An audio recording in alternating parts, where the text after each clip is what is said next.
All right, we are going to get started and people will trickle in.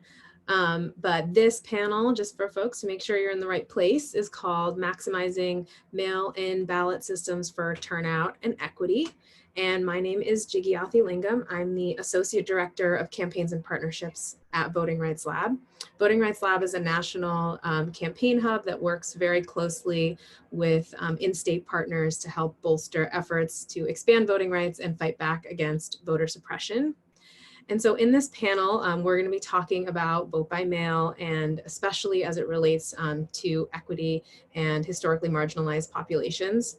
So with the most important election of our lifetimes looming in just 81 days, and with more and more voters choosing to vote absentee this year, it's super important for campaigners to understand exactly how this type of election system works, how it impacts different populations, and how to utilize it to their advantage. So vote by mail allows voters more time to research the issues on their ballot and flexibility in when and how they cast their votes, especially right now in the middle of a global pandemic. It's also a very safe way for voters to cast their votes. However, this type of election system has the potential to produce and reinforce inequitable outcomes in our election system if not structured with equity in mind. So we have an amazing lineup of speakers on this panel today that bring a wealth of knowledge and experience on equity as it relates to vote by mail. Ranging from research on impact and best practices for voter contact to real world on the ground expertise from running campaigns and talking to voters and using absentee and vote by mail systems. What I'd love from folks who are attending is if you have anything specific that you would like to learn or get out of this panel, definitely drop it in the chat box or in the Q&A, and I'll try to weave that into the conversation, but we will also have plenty of time at the end for you all to ask questions. So let me introduce our amazing panel. We have 4 experts here that are going to share a range of information with you about vote by mail, and hoping to have a good discussion about vote by mail and equity, especially in the midst of this historic and unprecedented election. So we have Dr. Mindy Romero, who is the director of the Center for Inclusive Democracy and has done a lot of wonderful research on equity impacts of vote by mail in California. We also have Salvador Hernandez, who's the Colorado State Director for Mi Familia Vota and has a ton of on-the-ground experience talking with voters in a state that is a full vote by mail state.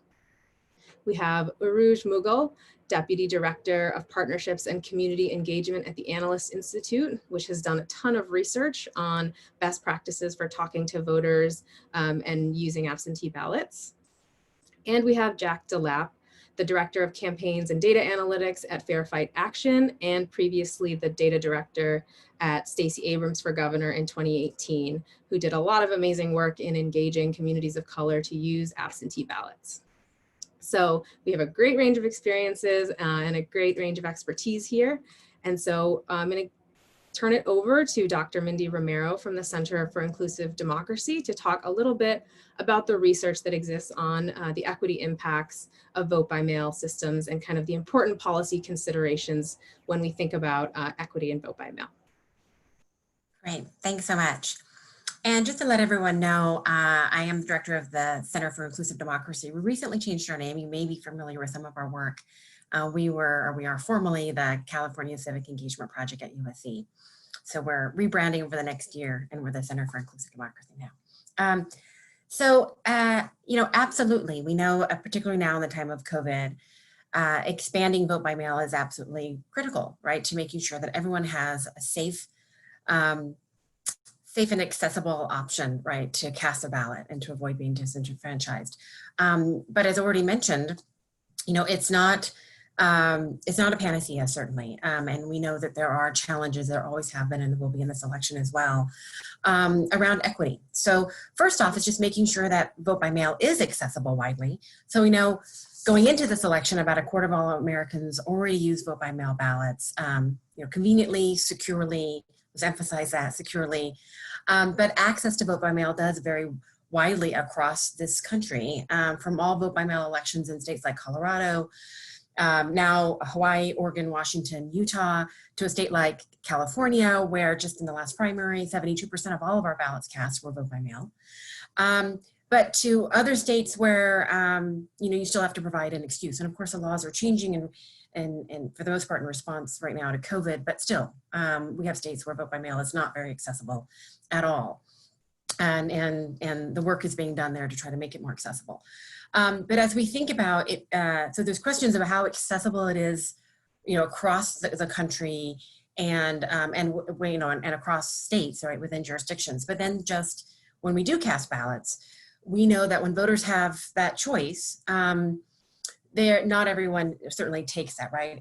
Even when it's widely accessible in a state like California, we've had a number of studies that have shown here in California that over the years, even though overall vote by mail rates have increased substantially for the last 15 years, that there are disparities in those use rates. So Latinos and young people particularly consistently use vote by mail as an option in lower rates than other groups, African Americans as well, though our data analysis is limited there, unfortunately, from the voter file, but we know that through multiple other types of methods. And we've seen that with other work in other parts of the country. We also know that when ballots are cast, vote by mail ballots, and by the way, of course, it's not just through the mail, but it's also being dropped off, depending on the options, but dropped off at a polling place, a vote center, or in California, we have in many, many counties, a substantial number of drop boxes. When they're dropped off, when they're received, not every single ballot's going to be counted. Some ballots are going to be rejected. That's part of the verification process. You have to be signature verified. And of course, they have to arrive on time. And that means different things in different states, but they have to arrive on time per the law. And it's a small, very, very, very small percentage, but a small percentage amongst a large number of voters can still mean, like in our state, tens of thousands of people in any given election that get rejected. And in this election right now in 2020, going into the general, we're anticipating as more ballots are cast, that means just more ballots will be rejected, and we'll have to see what the actual rejection rates are. But not only do we have rejection rates, but we have disparities in rejection rates. So in the research that we've done in California, we've identified that there are different likelihoods, different chances. If you're a Latino, for instance, you're more likely to get your ballot rejected. If you're a young person, you're much more likely to get your ballot rejected. If you are limited English proficient, you're more likely to get your ballot rejected. And it depends also across counties as well. And so that's something to keep in mind from equity period, but also from the outreach and education component. If you're working with voters, understanding that as you work with them, of course, making sure that they're fully aware of what they need to do to get that ballot not only received, but accepted and not rejected in any way, shape, or form. The other thing I'll add is we've done some recent research, actually a survey that we just released this week here in California, looking at people's preferences around vote by mail or voting in person. And we're still seeing very high numbers of voters that want to vote in person. So here in California, again, we have more people, right, that use vote by mail, keep that in mind. But our latest survey, 41% of all Californians say they want to mail that ballot through the mail.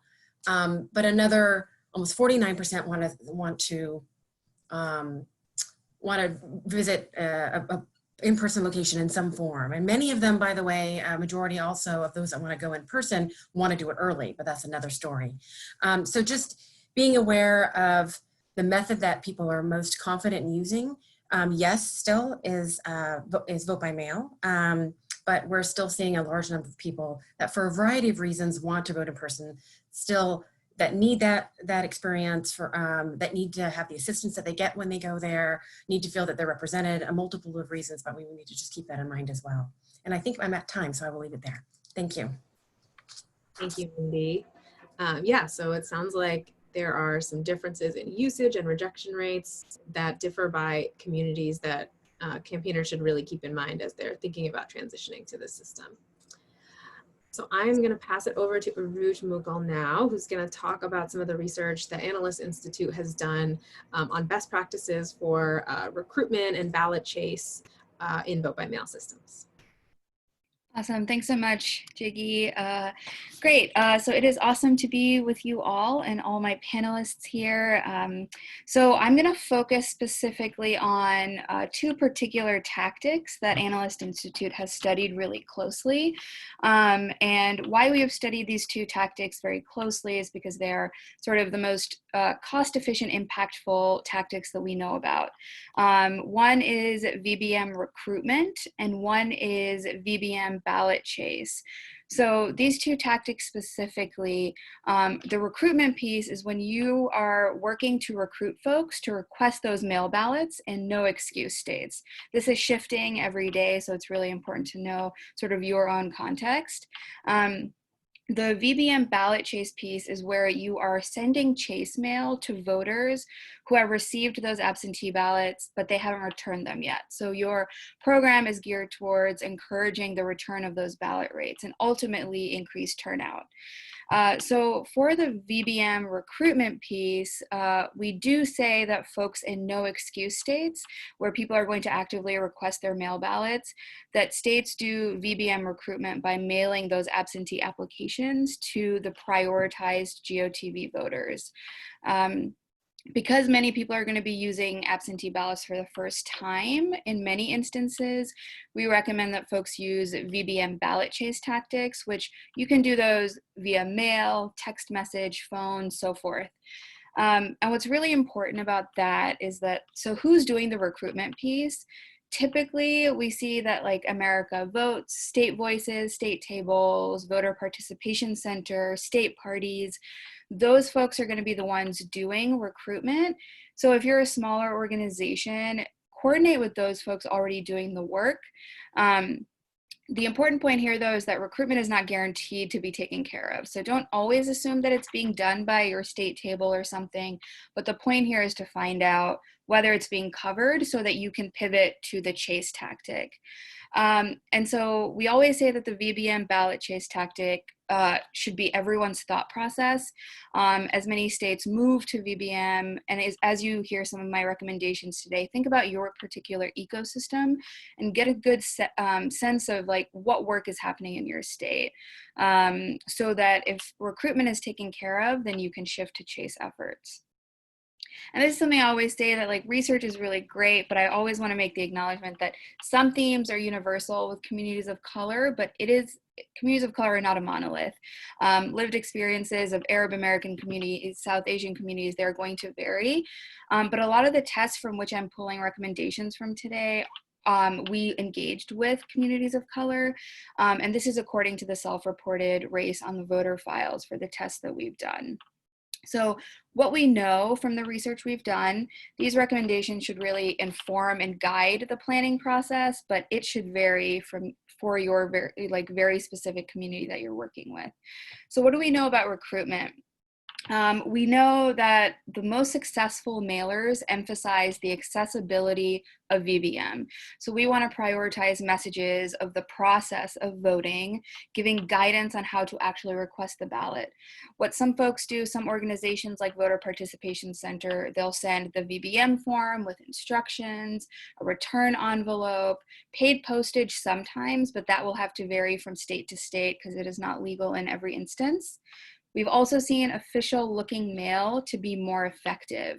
And that's because it increases open rates, which then leads to a greater effect on turnout.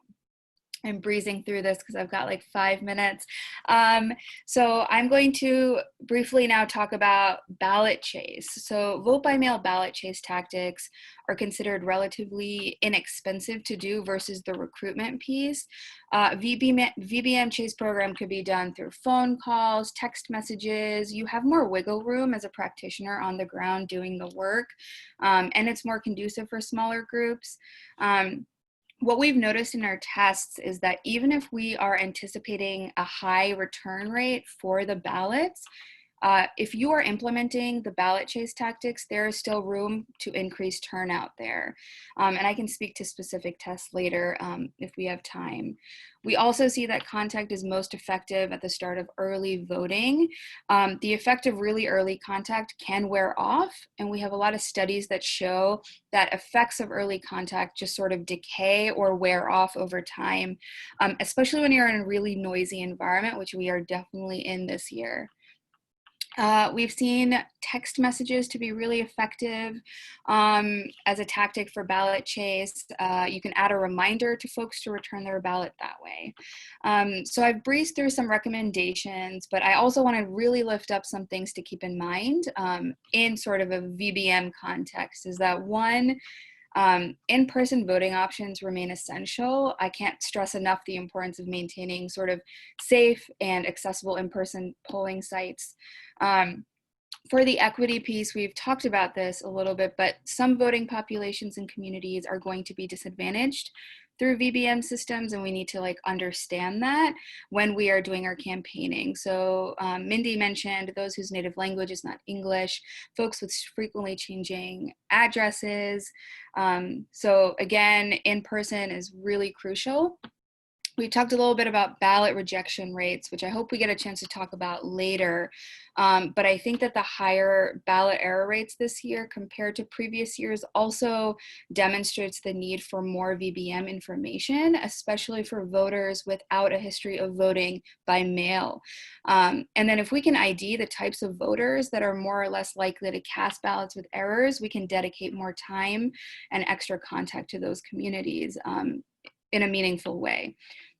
And then lastly, what's so important that we see throughout our tests is that as practitioners, folks, as good organizers, we want to provide voters with clear information, instructions, and support. So like how to register, how to vote, and in particularly how to request their ballots, where to mail them, what to do with them. This includes sort of the need for assistance to voters to answer their questions, provide guidance. So as is typically what poll workers would do at in-person polling sites, which are obviously going to be harder to access for those that have chosen to vote from home. So, okay, that was a lot of information, but that is my bit, and I'll pass it back to Jiggy. Thanks so much, Aruj. I think the point you raised about how many new absentee voters there's going to be, and therefore how important the voter information piece is, I think is a really important thing to lift up. I know in a state like Wisconsin, the last election, they had a 6% absentee rate. And I think in the primary, it was like tenfold, like 60%. And so we're going to be seeing massive, massive increases in the use of absentee. And so really communicating to voters how to do so correctly is super crucial.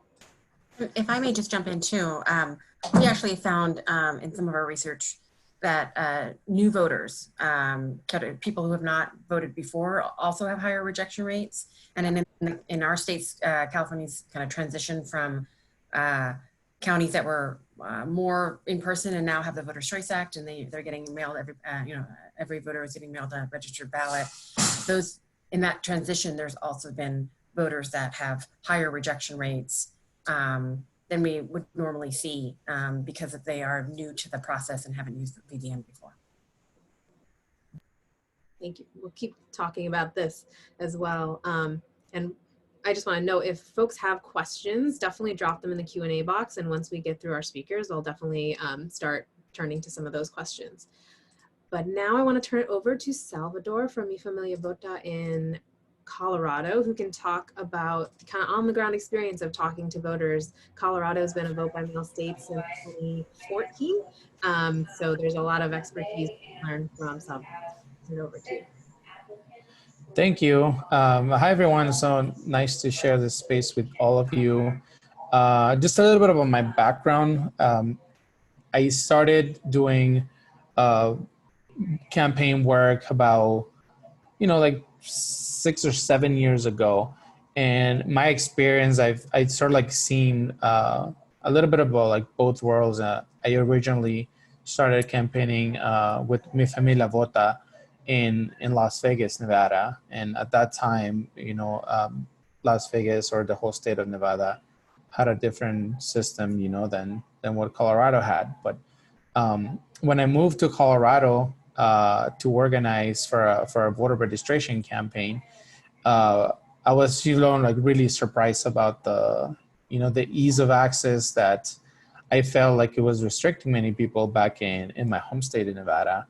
So I moved for the midterm elections in 2014, and we were running a campaign to register 10,000 people to vote in the Denver metro area.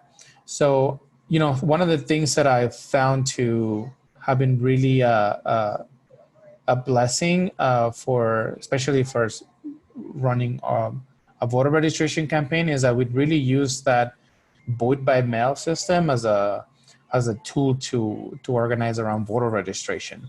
So a lot of the work that we do lies on doing outreach directly in person with communities of color, particularly Latino and immigrant communities. So a lot of that work that we have done has relied on our ability to turn out or to register, I should say, lots of voters, you know, in many different states. But it was like a really like eye-opening experience for me, just coming from those two different states, to see how, you know, they had all these, you know, it wasn't only like vote by mail policies that really I feel like empowered the voter, but it was many other things that accompanied a vote by mail system. Like you guys mentioned the voter service centers, which we call them here, which are, you know, those polling centers across the, you know, across the county where you live in, where you can vote in person. So it's about choices. I feel like it is like what really helped us push for our campaign. It was also other policies like pre-voter registration, where you can start registering young folks at a starting age of 16. And that really impacted a lot of the work that we do in high schools. For instance, we go to a lot of Latino high schools in Aurora and in Denver, and we were able to engage with the voter at a very early young age. And as we come back through the school cycle year after year after year, we're able to talk to you know, to some of those students and sort of like have a multi-year conversation. I'll give you a good example. When we started doing this work as a vote by mail in 2014, we had students where we were able to register them. Some of them like starting like in freshman year in high school, you know, those that were really turning 16, or, you know, or sophomores in the most part. We talked to a lot of those students like on their sophomore year, and then again on, you know, on the 11th and 12th year. And the ability for us to like culminate at the end when they were seniors was that in 2018 we were able to organize within Abraham Lincoln High School. This is a very Latino high school in Denver, and we were able to do a vote in school day when students got their ballot at home. So what we did is we partnered with the Denver Elections Department, and they brought in a ballot box to the school. So it was really cool. Like we had trained many students. We made sure that they brought their ballot with them, and we did sort of like a ballot party like a couple of weeks before the election, which a vote by mail system really allows that, you know, for the on the ground, face-to-face grassroots interaction. In Colorado, like every person that is, you know, a registered voter gets a ballot delivered no matter what. Like you don't have to request it, which is, I think, what's the beauty of, you know, a vote by mail system is that once you start training the voters to expect that ballot in their mail and their house, and then you give them time to go over it, I guess is like the second part that I wanted to touch upon, is that they can really go over it and research all of the candidates, the issues, the you know, the ballot measures that are in those ballots, and that has been a really like good experience for Mi Familia Vota. We have had groups of people in our office. This was pre-COVID, um, where we helped them sort of like navigate the ballots. So we were able to tell them like ballots that are not translated to Spanish, for instance, in different counties in Denver, um, like Adams County or Arapahoe County, they don't translate their ballot to English and Spanish. So the community relies a lot on the help that we're able to provide for them. And I feel like that combination of many different things, um, like the ballot access in your own language is one of the biggest barriers that I feel like that we are currently facing, and that we still need to address. In addition to that, also the same day voter registration is another of the policies that I feel like go hand in hand with a system like this. The universal like voting service and polling centers like we have in Colorado, where you can vote anywhere within your own county, whether in person or get a replacement ballot, and then take it with you home and then drop it off in a Dropbox, any Dropbox within your county, or you just go and put it in the mail, put the stamps, and then put it in the mail. So that has been sort of like our journey. It's been sort of like a educational journey with the Spanish speaking community, where we had done forums with Spanish language media. We do this also mainly through our voter registration campaigns, where it is really the best avenue for us to educate and empower the Latino community into knowing how the voting system works, and then empowering them to make sure that they make an informed choice when they're voting.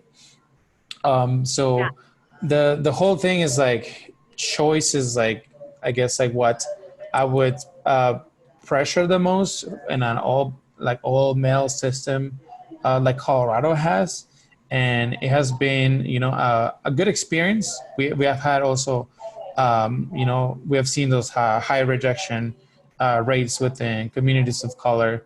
But I feel like overall, like once the community gets accustomed to it, it would really empower folks to turn out, and not for anything, like we have been one of the number one or number two states in terms of voter turnout in the nation. And I think it is because of that, like how accessible it has been for the community to get registered to vote, to actually go out and cast their ballot, and do it with with their families when they have the ballot in the mail, and at their house. I feel like it's the best way to vote. It's like at your dinner table with with your family members with you to make decisions like that. And then finally, we like those I guess like the biggest challenges has been those, like really making sure that we inform the community and educate them on like what it is that that they need to do, because we engage a lot with like first time voters, so they do need to include like their ID and their ballot when they're a first time voter. And like we need to make sure that they only vote now with only in one ballot, because we have an open primary. um, and then and then finally I feel like the current situation that we have been, like I feel like it was a good preparation for Colorado for being doing vote by mail for the last 4 years, that we are now in a position where that is the safest way to vote. I feel like Colorado is in an outstanding position to allow voters access to democracy, and doing it in a safe way, in a safe manner. And like fun fact is that this last primary election, about like 99.3% of voters either voted by mail or used a drop box. So very, very few actually showed up in person to those voting service and polling centers. So that's a little bit about like what I had to share with you guys. Thank you so much, Salvador. I think one point that you raised that I want to highlight is this idea of ballot parties. I've heard lots of folks in different vote by mail states, one criticism people say is, oh, but if you vote from home, you take away the social aspect of voting. But I really think the ballot parties really bring a different type of social aspect to voting. So I think that's a really, really cool tactic that campaigners definitely use. Definitely. And I'm going to turn it over to Jack now from Fair Fight / the Abrams campaign. And, the Abrams campaign did a lot of amazing work, especially in recruiting Black voters to use absentee ballots that hasn't been seen before in Georgia history. So I'm really excited for you to share your learnings from that experience. Totally. Thanks, Shiggy. Gotta say, I am just very jealous of some of our friends out in Western states that have a little bit less hostile to vote by mail electorates. Within many Southern states, vote by mail is a relatively new thing. In some of them, they are much more likely to have restrictions on who can request vote by mail ballots. But even in states where you can request no excuse, the culture has very much been around early in-person voting. So this is quite a big shift for a lot of them.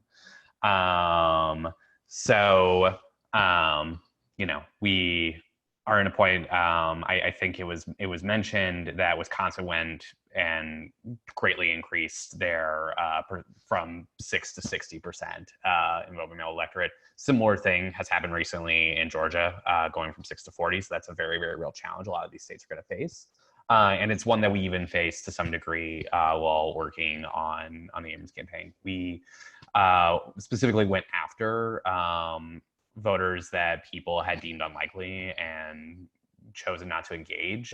Honestly, the biggest learning experience I think people can take away is that when you take people's votes for granted, then they don't.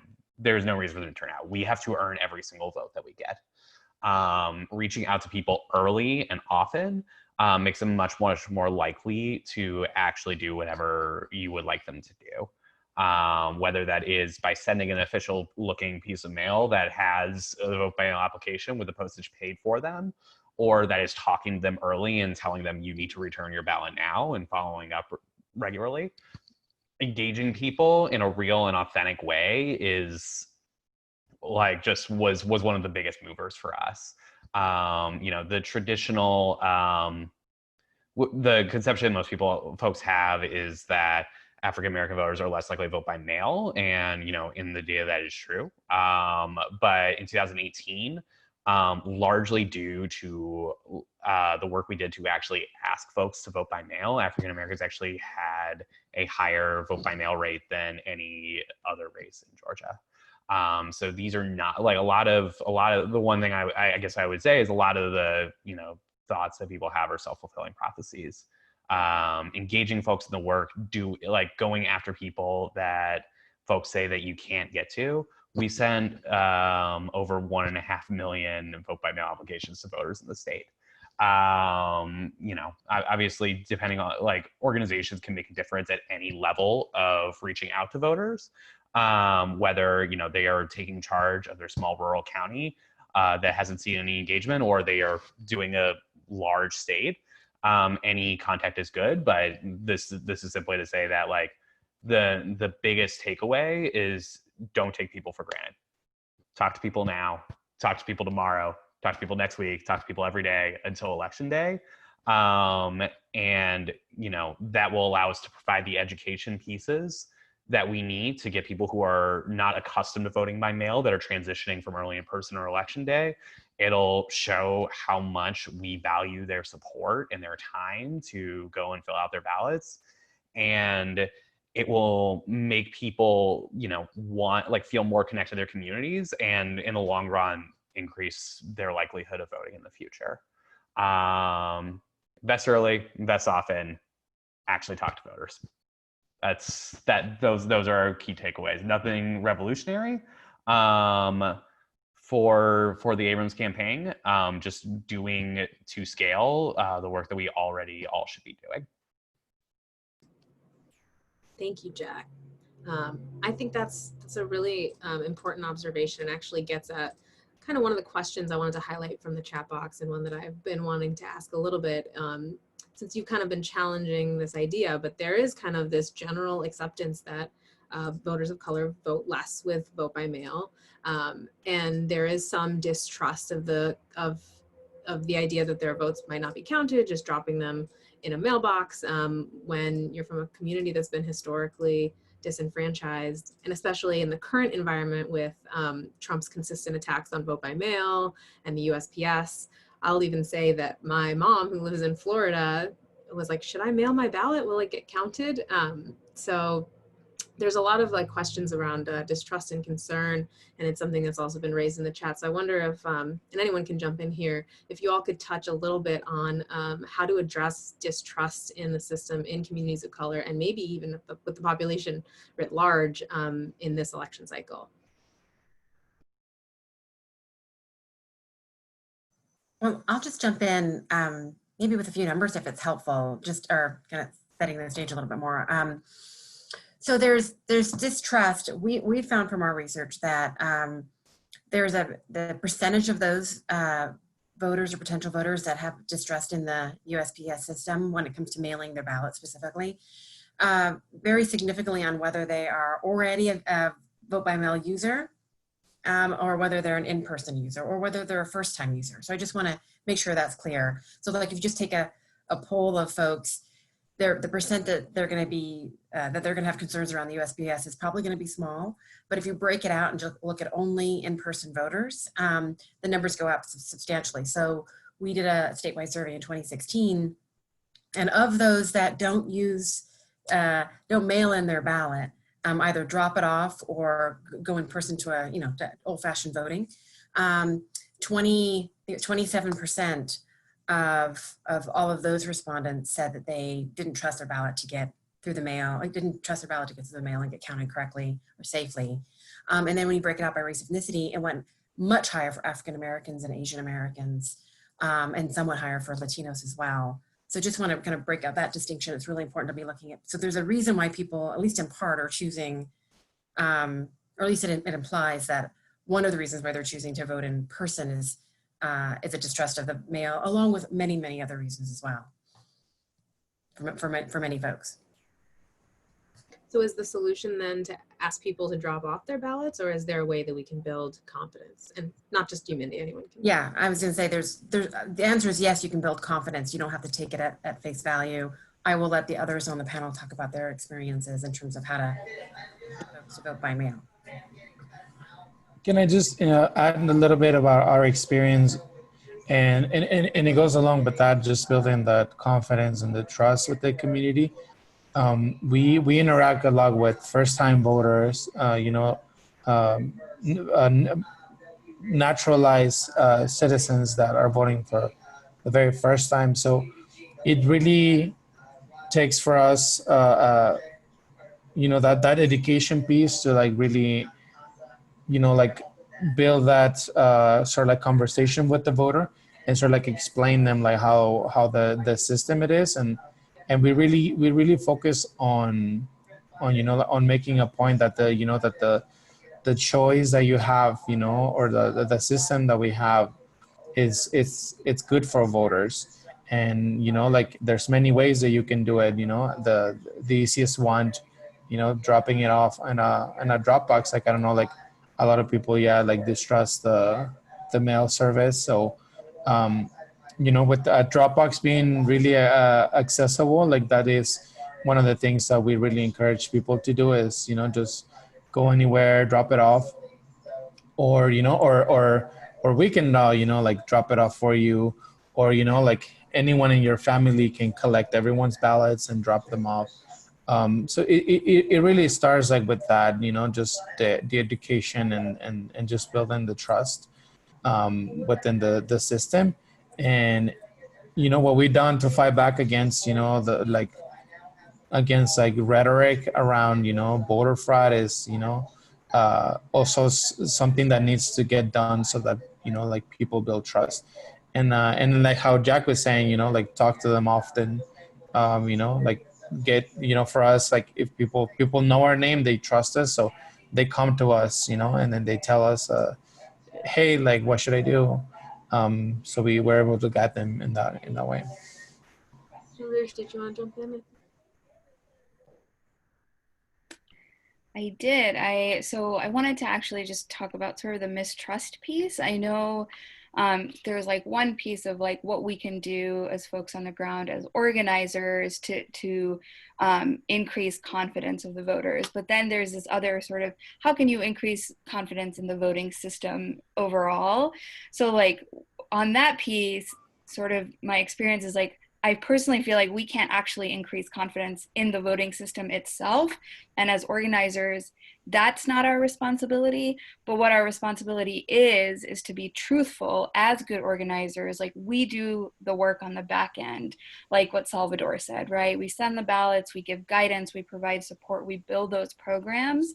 But ultimately at the end of the day, if the ballot is counted, like that is not what we can do. And if we're engaging voters through sort of ethical electoral organizing, we can't make guarantees that we have no control over, right? So what we do is like strengthen the programs that we're making and strengthen the way that we connect with voters and the communities in sort of those nuanced ways.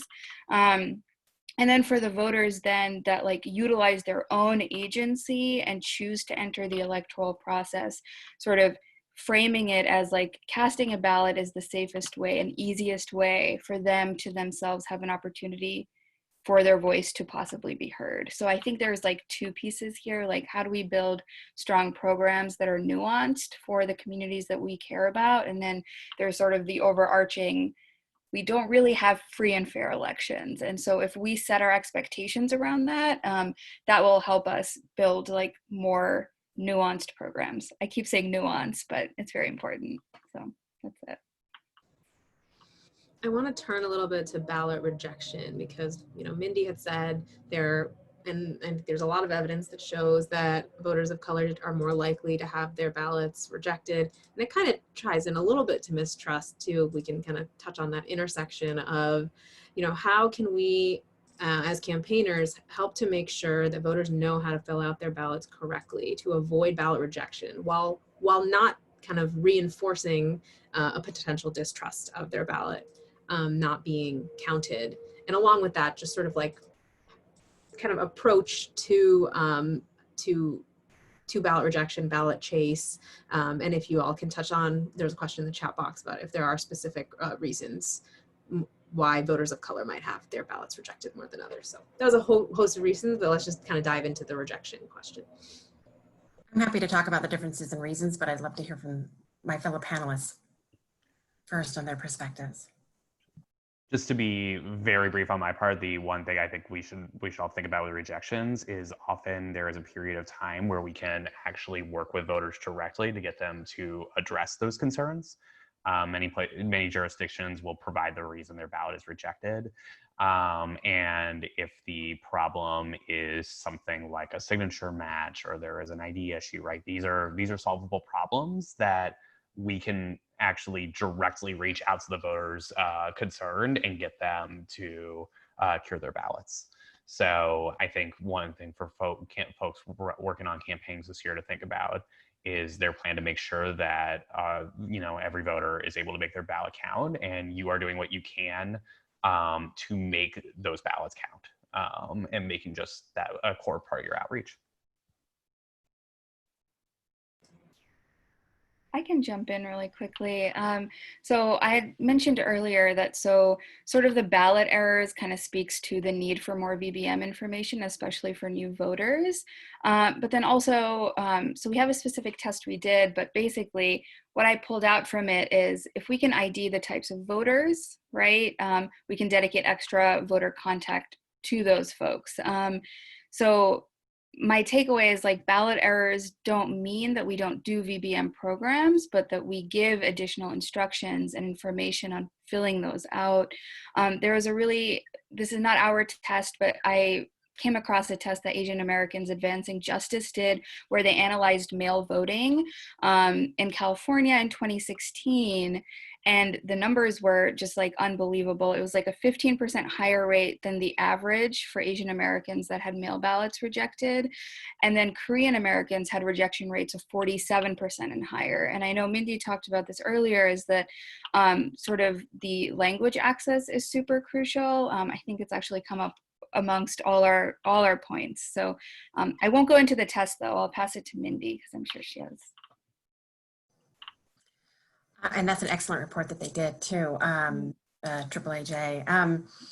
So all I was going to add was just, I mentioned earlier that there were differences in vote by mail use rates by race, ethnicity, age, and language status, and others. And there's differences in likelihood of ballot rejection. But also there's differences in the reasons for rejection. So I just want to emphasize that, particularly all of you are thinking about outreaching and mobilizing around vote by mail. So for instance, young people in our research, they're much more likely to get rejected. They have much higher rejection rates. And the number one reason for their rejection is lateness. The top three reasons typically are late, missing signature, or a bad mismatched signature. Young people's overwhelmingly because they're late. Non-English ballots, much more because a signature is missing. That's their number one reason, at least in our research. Older voters tend to be for a bad signature versus younger voters, again, for lateness. Latinos, it depends on the geography that you're looking at, but often it's because of missing signature. So just understanding that there are disparities there, and in your outreach and education efforts to kind of keep that in mind, I think is really helpful. And then new voters overall, because you have this intersection, right, of different voter groups. New voters overall just need to understand all the steps to be comfortable and confident in using a vote by mail ballot. And the ballot track, if available, ballot tracing is so critical to helping people feel comfortable if they have heard something about the ballot not being counted, which is much greater these days because of all the rhetoric that's around. Letting them know that there are procedures in place to make sure that that ballot is verified, that there are protections for the voter, but that they also can check in. It's much easier in some jurisdictions than others, but they can check in and see what's happening with their ballot, and making sure that they understand the process comfortably and confidently to get them there. So there. Thank you. There's a question in the chat box about sort of messaging. So I kind of wanted to ask broadly just given how unique this election is, both in terms of the fact that we are in a pandemic and, some of the doubt that is being sowed by Trump mostly. What kind of specific recommendations do you have around messaging to voters around this election? Like, do you focus on security? Do you focus on choice, accessibility? Like what sort of, you talk about health. There's a lot of different kind of angles we could take this election. In your experience, what are your recommendations? I think some of this is going to vary a little bit based on where you are. So I think for places that are just not like super heavily into vote by mail, people aren't as familiar with it as a choice. I think there's just more like some of the educational pieces on it. Like it's not that people have strongly held opinions, is that they typically don't have opinions on it at all. So that is, I think, a very different thing than someone who lives in many of our states out west in like Colorado or California, who vote by mail is the dominant thing, and it is an actual choice to not vote by mail. Like you are, like at this point, a majority of people do. So I think that we need to assess the needs of given communities, and also, address challenges. In Arizona, Native American communities on reservations have very, very real access to vote by mail challenges that people who live in Phoenix or Tucson do not. So that was kind of a it depends answer, but I think that for a lot of us, we really need to figure out, are the reasons people choose to not vote by mail familiarity, or because they are committed to a different voting method? And can I add to that, Jack? Because I was gonna raise that point of just like familiarity of like how accustomed the voter is to knowing, like voting by mail as a choice, right? So I feel like as the years have gone through, like we have gotten that argument from from people on the ground. Like we, at the beginning we have, like people were genuinely like concerned, like, how does this work? And it wasn't so much that they didn't like trust the system or they're secure, but it was more so like, like how does this work again, or do I need to request a ballot in Colorado? But it was just doing it more like the educational piece, and really doing the effort to do the grassroots outreach, and really educate the voter and the community.